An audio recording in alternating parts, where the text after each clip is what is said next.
Bien amigos, estamos una vez más con el doctor Rodomiro Ortiz, especialista en biotecnología, es uno de los principales expertos en el país, biólogo y con una maestría de la Universidad Nacional Agraria La Molina y la Universidad de Wisconsin en los Estados Unidos. Bienvenido Rodomiro, muchas gracias por estar en Hora 8 una vez más. Buenas noches Ricardo, un placer estar con ustedes. Bueno, el tema de los transgénicos se ha venido comentando y tratando muchísimo, no solamente en este programa, sino en todos los programas, en todo el país, en prensa escrita, radial y televisiva. Y hay aparentemente en torno al tema un consenso por estar en contra de la introducción de las semillas de transgénicos, y digamos se cuestiona pues la observación que le ha hecho el Ejecutivo a la ley, al proyecto de ley que planteó el Congreso. Desde un punto de vista netamente científico, que es en el que tú te manejas, ¿cuáles son los puntos centrales, las principales críticas que se le hace, digamos, al tema de la introducción de semillas transgénicas en nuestro país? Haciendo la salvedad que yo tengo una posición científica en la que no hay evidencia en contra de los transgénicos, sí puedo conceptualizar cuáles son los 3 o 4 puntos de vista en contra de los transgénicos. Hay un aspecto de referirse a la biodiversidad, en la que algunas personas piensan que se puede ver afectada con la introducción de semillas transgénicas. Hay otro aspecto relacionado con la inocuidad alimentaria, que muchas personas pueden estar en contra, o sea, sin fundamento científico obviamente desde el punto de vista. Un tercer aspecto es la cuestión de potencial efectos en organismos no objetivos de los transgénicos, que es algo que tampoco está documentado. Y lo último ya sería la cuestión más ideológica, intelectual, quién es el propietario de las semillas, ¿no? Entonces yo creo que en esos 4 niveles son donde las críticas se han desarrollado. Yo lo que puedo decir es que con un buen marco regulatorio, como era el que había establecido con el Decreto Supremo del Ministerio de Agricultura, se establecían justamente las bases para hacer un buen seguimiento científico y evitar daños a la biodiversidad. Desde el punto de vista alimenticio no existe ninguna evidencia de que los transgénicos puedan crear problemas a la salud humana porque se demuestra su inocuidad. Desde el punto de vista ambiental, en el aspecto de otros organismos que se pueden ver afectados por los transgénicos, todos los estudios han demostrado que esto no sucede. Y en lo tercero, ya en la cuestión ideológica es bien difícil, ¿no? Es una cuestión de fe para algunos, y en religión y en cuestiones de fe es ya no una posición científica, sino una posición de principios de algunos que están en desacuerdo. Yo respeto su desacuerdo, pero también espero que respeten los puntos de vista que se fundamentan en aspectos científicos, ¿no? La discusión es amplia, con distintos puntos de vista, pero yo creo que con la diversidad es siempre bienvenida si es que se trata con respeto a esos puntos de vista, ¿no? Pero digamos, el tema de que los transgénicos esté demostrado científicamente que no hacen daño a la salud de las personas, de los seres humanos, ¿es algo que está ya descartado científicamente o todavía existe un pequeño margen de posibilidades de que por lo menos existe una duda al respecto? Mira, hay pronunciamientos claros no solamente de la Academia de Ciencias, y podrían ser los científicos, siempre tienen sus sesgos, sino también de organismos de las Naciones Unidas, como son la Organización Mundial de la Salud y la Organización de las Naciones Unidas para la Alimentación y la Agricultura, la FAO, en la que ambas se han pronunciado que no existen estos problemas asociados con la salud humana en el consumo de los transgénicos, ¿no? Y la realidad es que los consumimos. Hoy día los aceites de soya, la mayoría son derivados de soya transgénica o de maíz transgénico. Utilizamos hilos importados que vienen o de Estados Unidos o de la India, en la que la mayoría de la producción del algodón es transgénica, o sea, la gente usa algodón transgénico. Se utiliza en muchos aspectos en la alimentación de los pollos, el maíz transgénico también, y los consumimos. Entonces yo creo que tenemos suficiente evidencia para decir que no existe ningún fundamento científico para seguir acusando que los transgénicos pueden traer como consecuencia un problema de salud humana. Y en el caso, digamos, asumiendo, digamos, bueno, efectivamente hay muchos productos transgénicos que se introducen al país, aceites, lo acabas de mencionar, incluso insumos para ciertas industrias y que los consumimos. Bueno, pero digamos, en el caso ya, asumiendo que eso, digamos, fuese estrictamente correcto y veraz, ¿no es cierto? Porque, digamos, hay quienes sostienen que todavía los daños que podrían producirse el haber consumido durante tantos años esos productos podrían verse en futuras generaciones. En fin, no sé cuál sea tu punto de vista al respecto. Yo te lo digo, y la gente que usa, y en el Perú creo que soy uno de los pocos que no usa un teléfono móvil o celular, y se ha especulado tanto acerca del problema de los teléfonos y todo el mundo lo sigue usando, inclusive los detractores de los transgénicos. Entonces, ¿en qué quedamos? O sea, hay algunos productos que sí no hay problema, sí se pueden usar, y otros que no se pueden usar. O sea, usamos un doble estándar sin fundamento científico en ninguno de los dos casos, ¿no? Entonces yo te diría, si somos consecuentes, seamos consecuentes, ¿no? Y si hay que esperar para algunos productos muchos años, también para los otros, pues no tratemos solamente de aplicar ese tipo de parámetros para lo que no nos gusta. Bueno, y en el caso ahora ya de las semillas transgénicas, ¿no es cierto? Ya estamos hablando, no estamos hablando de productos para consumo, estamos hablando de semillas transgénicas. ¿Qué le dirías tú al argumento que sostiene que la introducción masiva de estas semillas podría afectar la biodiversidad que tenemos en el Perú, que es el gran tesoro, digamos, en teoría inacabable más allá de la minería y otros recursos naturales? Mira, los productos transgénicos disponibles hoy día a nivel comercial son 4. Son el maíz, la soya, la canola o colza, ¿no? Y el algodón. Esos son los 4 más importantes que dominan el mercado de semillas que son comercializadas por las compañías transnacionales.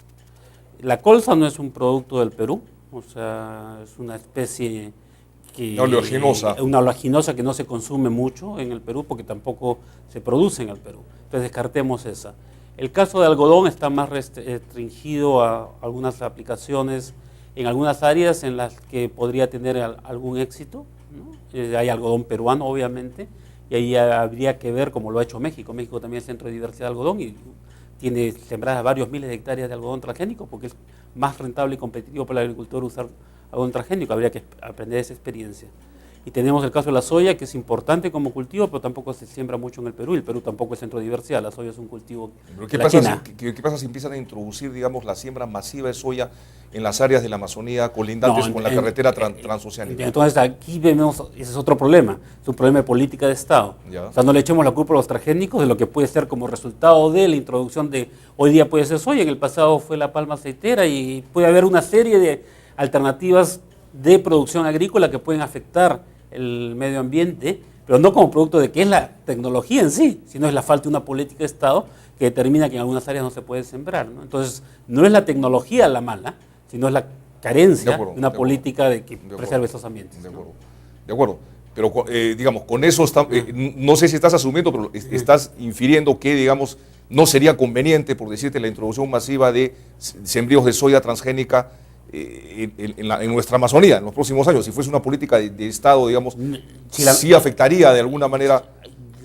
Yo te diría, lo que se siembra en semilla transgénica o no transgénica tiene que ser en áreas en las que sea permitida la agricultura. Hay áreas en las que no se puede sembrar porque no son áreas para la agricultura. Eso es al margen de qué tipo de semilla sea, ¿no? Entonces, yo no creo que es porque haya una semilla transgénica que va a crear la deforestación. Es todo lo contrario. Si los productos transgénicos llegan a producir un poco más, y hay evidencia que indica que efectivamente gracias al incremento de las producciones se pueden salvar los bosques, ¿no? El caso de la Revolución Verde es el más dramático. Entonces, ¿cuál es el problema de utilizar esa semilla que inclusive te permite tener mayores rendimientos? Se dice que en la India la llamada Revolución Verde trajo consecuencias funestas para la agricultura, incluso que muchos campesinos quedaron endeudados, hubieron una serie de perjuicios. Yo he vivido en la India, o sea que a mí no me van a venir con el cuento. Ya, cuéntanos. Yo he visto en la India, he tenido la suerte de ser una persona que llegó a conocer al doctor Norman Borlaug, premio Nobel de la Paz, no de la ciencia, de la paz, porque de acuerdo a todos los recuentos es la persona que más vidas ha salvado gracias a su Revolución Verde, ¿no? A crear los trigos enanos que se fueron producidos en México, producto del mejoramiento convencional, no transgénico, y luego expandidos a nivel mundial, especialmente en el Asia del Sur, tanto India como Pakistán, que estaban a puertas de una hambruna, pudieron superar gracias a estos grandes rendimientos.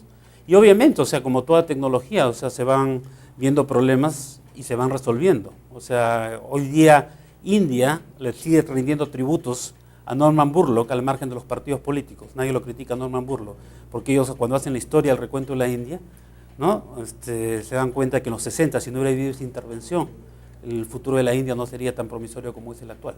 De acuerdo, ¿no? Entonces la Revolución Verde no fue tan perjudicial como no, sino yo creo que los noruegos, que son unas personas muy ambientalistas, no le habían dado un premio Nobel de la Paz a Borlaug en 1970, ¿no? De acuerdo. Bueno, entonces estamos hablando de 4 cultivos, digamos, que podrían entrar masivamente en nuestro país: soya, trigo, maíz y algodón. Yo diría que ninguno de los cultivos transgénicos ingresaría inmediatamente al país por varios motivos. La colza, como te decía, no se siembra en el país. La soya es siembra muy restringida, no hay grandes extensiones de soya en el Perú. Sería un poco el algodón, donde sí habría algún potencial, y el maíz. Ahora, vamos por partes.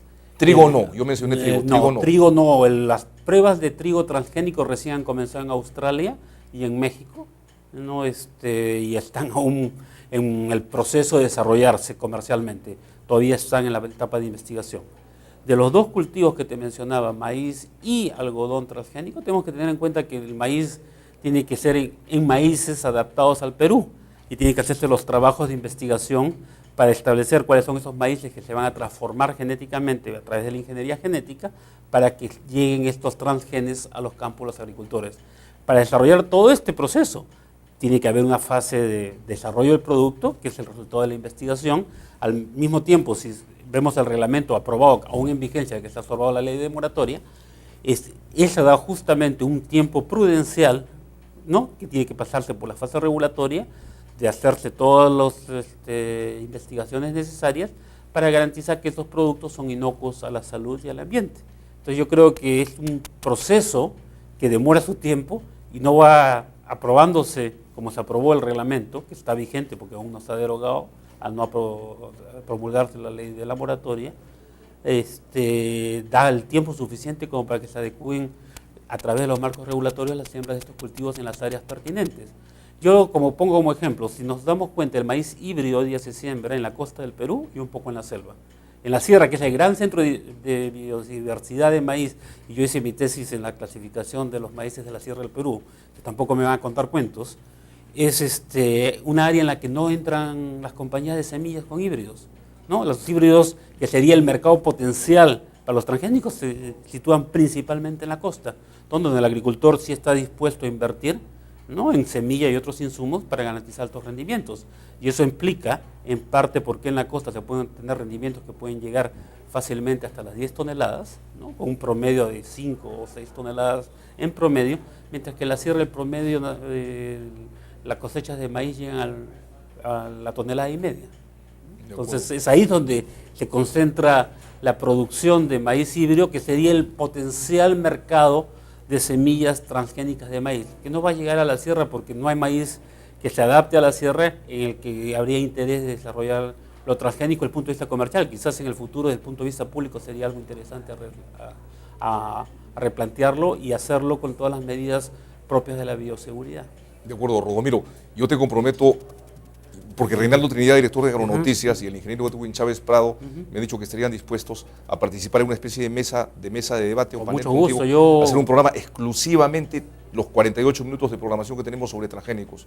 Yo con gusto estaría dispuesto a conversar con ellos. Yo he participado en otros conversatorios en el país, siempre que esté en el país, porque yo no vivo en el país, como lo sabes, y con gusto yo conversar, como siempre te digo, con respeto y manteniendo inclusive puntos de vista discrepantes, no hay problema. De acuerdo. El problema es respetarnos y tratar de concertar al final si es que se puede. Si no, también admitir de que podemos estar de acuerdo que estamos en desacuerdo. Muchas gracias. Fue Rodomiro Ortiz. Muchas gracias. Amigos, vamos a unos pequeños cortes y regresamos.